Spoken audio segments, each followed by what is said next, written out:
In the autumn of 1853, a fur trapping ship anchored off the rocky coast of San Nicolas Island, 60 miles west of Santa Barbara, California. The island was barren and windswept, home only to seals, seabirds, and wild dogs. Captain George Nidever and his crew had come to hunt sea otters. They had tried twice before to search the island, looking for something or someone that local traders said still lived there. Footprints in the sand, seal blubber left to dry on rocks, smoke from distant fires.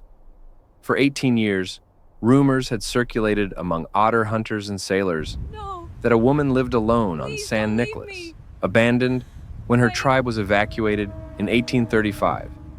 Most people thought it was a myth. On the third expedition, Nidever's crew took a different route across the island.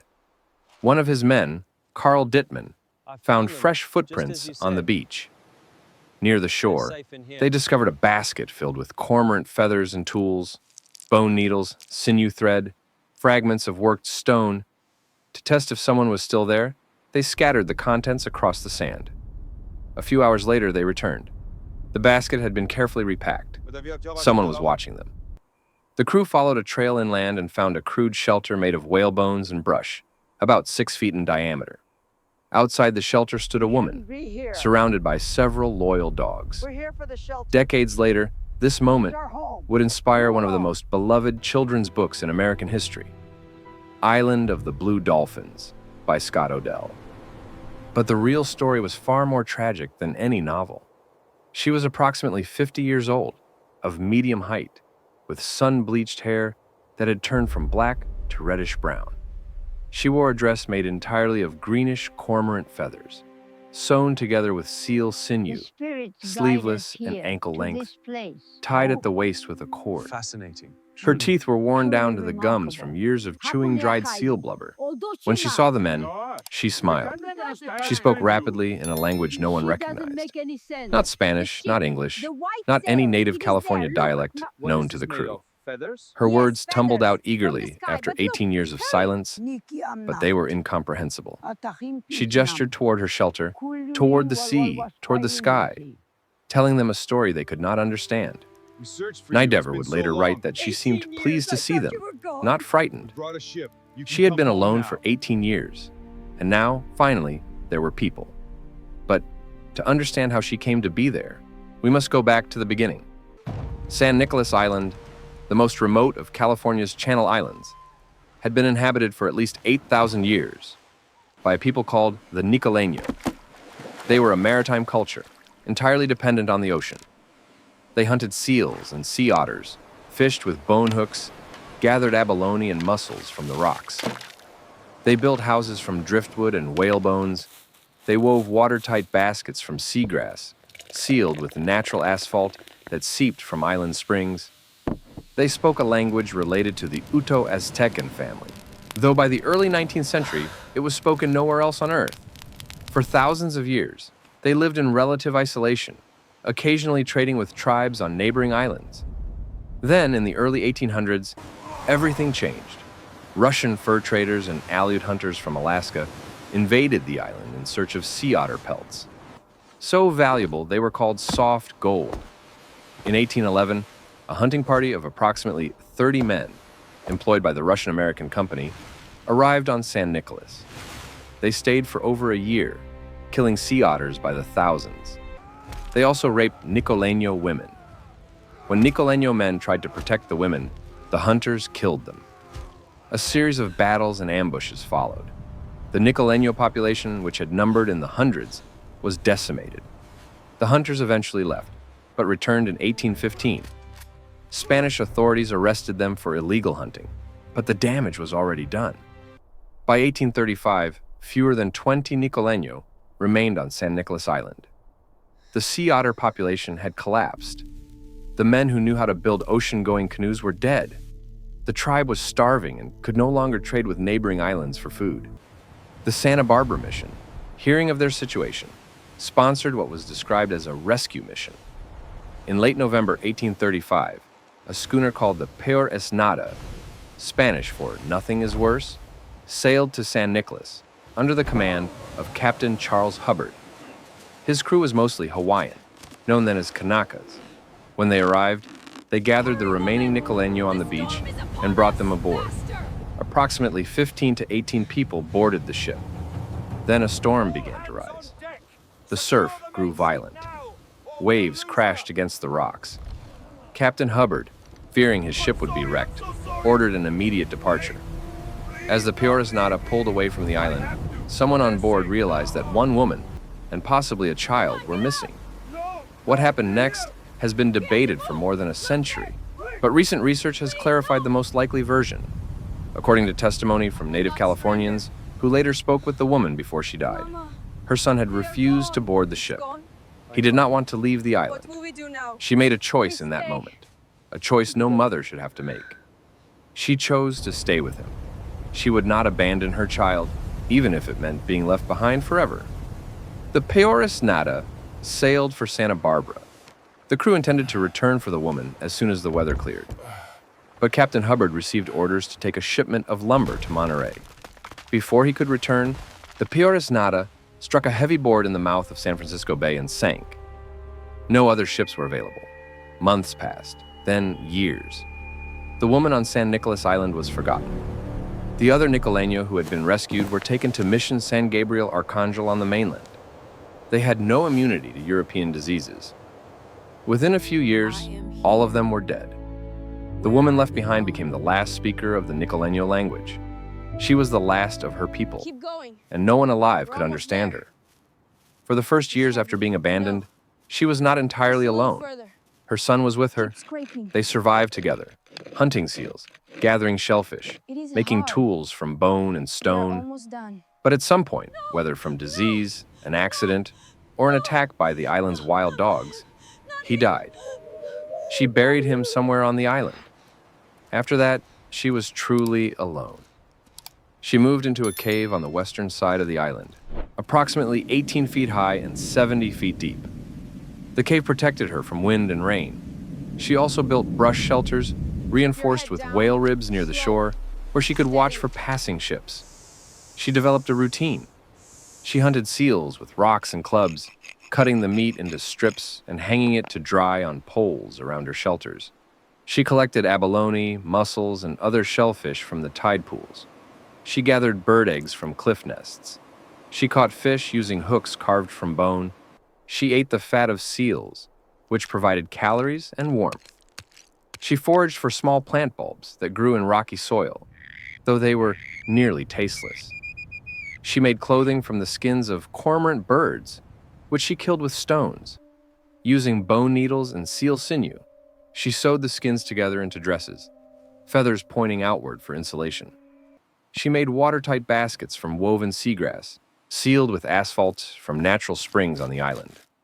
She crafted tools from whatever she could find, fragments of metal from shipwrecks, pieces of driftwood, whale bones, stone. Her only companions were dogs, descendants of the animals her people had kept for generations. She fed them scraps of seal meat and fish. They warned her when strangers approached. They slept near her shelter for warmth. After 18 years, they were as feral as she appeared to outsiders, but to her they were family. The only living creatures on Earth who knew her as a person, not a curiosity. She was resourceful. She was skilled. She survived. But she was utterly alone. Something on the horizon. Over the years, occasional ships passed near the island. Otter hunters sometimes landed on the beaches. When she saw them, she hid. She had learned not to trust strangers. The Russians and their Aleut hunters had destroyed her people. She stayed in her cave when ships approached. She covered her fires. She waited until they left. Footprints in the sand were the only evidence she still existed. In 1853, Father Jose Gonzalez Rubio of the Santa Barbara Mission heard the persistent rumors about a woman on San Nicolas. He offered a reward to anyone who could bring her back. A man named Thomas Jeffries made the first attempt and failed. The stories he told upon returning of footprints, abandoned shelters, seal meat drying on racks, captured the imagination of George Nidever, an experienced fur trapper and ship captain. Nidever launched his first expedition in the spring of 1853. Ancient He found evidence of occupation, but no woman. He tried again in the summer. He's there. Again, nothing. On the third attempt, in early September 1853, his crew finally found her. Nidever? When Nidever approached, the woman showed no fear. She was excited, even joyful, to see other people. She spoke rapidly, gesturing, trying to explain herself. She showed them her shelter. She showed them her tools, bone needles, fishing hooks, scrapers made from stone and metal. Look at the detail. She showed them her water baskets, so tightly woven they held liquid without leaking. She had made everything herself with a fragment of a knife blade as her only metal tool. Look there, it's all Nidever was amazed by her craftsmanship. He invited her to come with him to Santa Barbara. ready. She agreed immediately, without hesitation. Be careful, it's heavy. She packed her belongings, 2 cormorant feather towards the shore. dresses, her baskets, her tools, and willingly boarded his ship. She called to her dogs. Several of them followed her to the beach, and a few even came aboard the ship with her. As the vessel sailed away from San Nicolas, she stood at the rail looking back at the island where she had spent 18 years alone. She was approximately 50 years old. She had been in her early 30s when the peores nada left without her. She had spent more than a third of her life in complete isolation. When they reached Santa Barbara, Nidever took her into his home. His wife and the local community tried to make her comfortable. She seemed content. She smiled often. She was curious about everything: the buildings, the food, the animals, the people. Her dog stayed close to her side in this strange new world. But no one could understand her language. The local Chumash Indians, who had traded with the Nicoleño in the past, could not understand her. The mission sent for Tongva people from Santa Catalina Island, thinking they might speak a related language. They could not understand her either. She sang 2 songs for them. She spoke, trying to explain herself, trying to tell her story. Linguists later recorded 4 words from her vocabulary, fragments of a language that had existed for thousands of years. The memory. The only word that was preserved clearly, according to a letter written years later, was Maniquana. No one knows what it means. No one ever will. She lived with the Nidever family in an adobe house in Santa Barbara. Newspaper reporters came to see her. They called her the Wild Woman of California, a female Robinson Crusoe, the lost woman. They wrote that she was good-looking and about middle age, that she seemed contented in her new home. They marveled at her craftsmanship, her needles, her baskets, her clothing. But they did not ask her name. No one thought to preserve her language. No one recorded her stories beyond a few superficial observations. She had spent 18 years alone with no one to speak to, surviving through skill and determination. And now she was surrounded by people who could not understand a single word she said. The loneliness must have been unbearable. 7 weeks after arriving on the mainland, she fell ill. Captain Nidever believed she had eaten too much rich food after years of subsisting on seal fat and shellfish. Green corn, vegetables, fresh fruit her body could not process. But the more likely cause was disease. She had no immunity to the illnesses that circulated on the mainland. A simple infection that others would have survived killed her. On October 19th, 1853, she died of dysentery at the Nidever home in Gary, California. She was alone again at the end, surrounded by people who could not understand her. On her deathbed, Father Sanchez baptized her and gave her a Spanish name, Juana Maria. It was not her real name. Her real name died with her. She was buried in an unmarked grave in the Nidever family plot at the Santa Barbara Mission Cemetery. Father Gonzalez Rubio made the following entry in the mission's book of burials. On October 19th, 1853, I gave ecclesiastical burial in the cemetery to the remains of Juana Maria, the Indian woman brought from San Nicolas Island, and, since there was no one who could understand her language, she was baptized conditionally. In 1928, the Daughters of the American Revolution placed a commemorative plaque at the site. The artifacts she had brought from the island, her water basket, her cormorant feather dress, her bone needles, were donated to the California Academy of Sciences in San Francisco. In 1906, The San Francisco earthquake and fire destroyed the entire collection. Her cormorant feather dress was reportedly sent to the Vatican, but no trace of it has ever been found. Everything she made with her own hands over 18 years of solitude was lost. All that remains are the words of the people who met her, descriptions of her smile, her resourcefulness, her joy at seeing other humans again, and the island itself. In 2009, archaeologists discovered 2 redwood boxes eroding from a sea cliff on San Nicolas Island, marked with a whale rib. Inside were approximately 200 artifacts: bone tools, needles, glass trade beads, fragments of metal. The items dated between 1815 and 1853. They may have belonged to Juana Maria. In 2012, Navy archaeologist Steve Schwartz discovered what he believed was her cave, matching descriptions from historical records. It was approximately 18 feet high and 70 feet deep, large enough for several people to live comfortably. Permission to excavate was denied by tribal elders who may be descended from related groups. The cave remains undisturbed.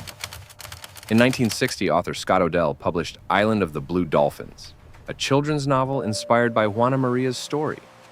He renamed her Cormorant and added fictional elements: a brother named Ramo, wild dogs she befriended, dolphins she swam with.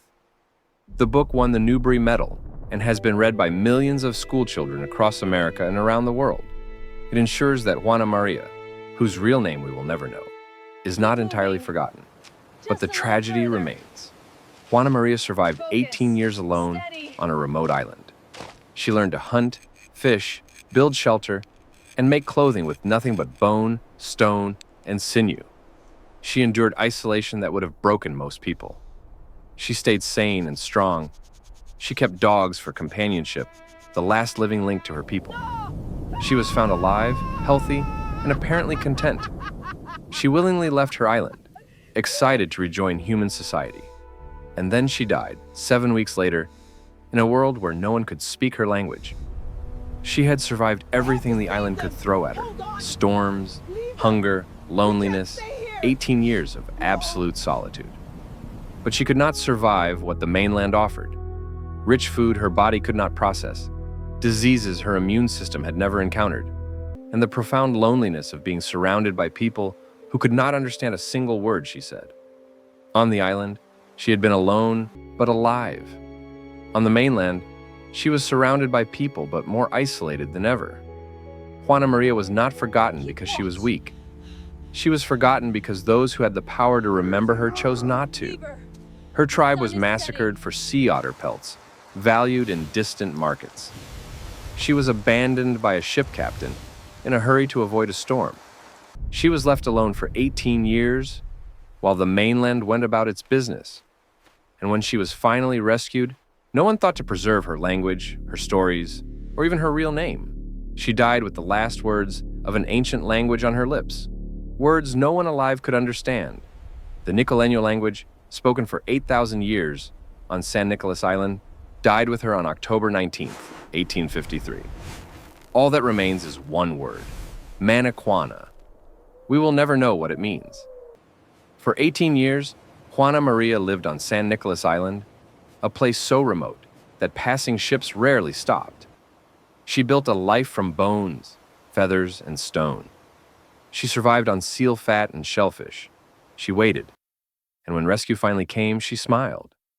She was the last of the Nicoleño, the final speaker of a language that had existed for thousands of years. She survived 18 years of isolation on a barren island, but the world forgot her long before she died.